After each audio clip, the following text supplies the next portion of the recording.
support. The maestro, please! Shout out to those who came for the Record Rundown listening live stream yesterday. This'll be for the week of March 28th. 2020. On this day in music, back in 1952, Singing in the Rain made its world premiere at Radio City Music Hall in New York City.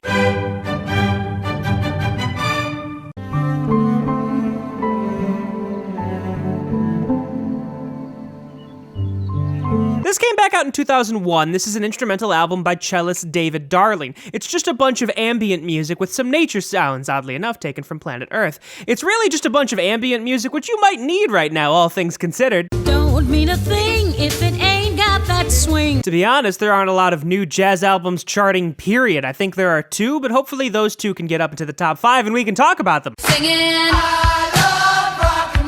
I was just looking at the rock album charts, and all the way down at number 50 is Lord's Pure Heroin. I didn't even know that was considered a rock album. Type of shit I gotta focus on. Heaven and hell, it be a story to tell. Yeah. Selling the work, I had to push out the... Don Toliver's debut studio album. And if you're not familiar with Don Toliver, it's basically if you took The Weeknd and combined it with Travis Scott with a touch of Post Malone. If there's one thing that's remaining consistent despite everything that's happening right now, it is the EDM charts. And now I need some help from the maestro, please! You motherfucking right, I'm bitter. You motherfucking right, I'm triggered. You motherfucking right, Fun fact, on the CD, the last song, Party For Me, is just an outro. It's only 1.5 minutes long. It's on the digital version that you get the Party For Me West Coast version, which has the Ty Dolla $ign feature. All of my life has been heartbreak weather. Thinking of myself, it won't get better. Give me some... Niall Horan's second studio album, the follow-up to Flicker. Supposedly this album tells a complete story, at least that's coming from Niall himself, so try to keep that in mind if you listen to this front to back.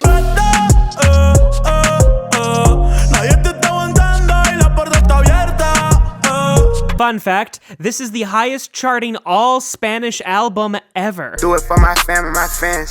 Fuck how niggas feel. Told them it was my turn. I'm guessing that time's here. Skeleton my car. Album's sitting at number 2, and Lil Baby is already teasing Lamborghini Boys, his next mixtape, which supposedly is coming out in May. Are you serious? I swear my money is serious. Okay, all my checks, I just be clearing it. She suck my dick till she get delirious. Okay, jump on the jet. If you thought the song P2 off this album sounded suspiciously familiar, that's because it generously samples XO Tour Life, which, I mean, it's his own song. I guess it's fine, legally speaking. Not the most creative thing in the world, though. Thanks again for those of you that came into the live stream yesterday, just trying out some new ideas. Speaking of new ideas, no pop analysis next week. Gonna start sneaking some stuff from a bigger project every couple of months this year, so look forward to that next week. And now I need some help from the maestro, please! Maestro!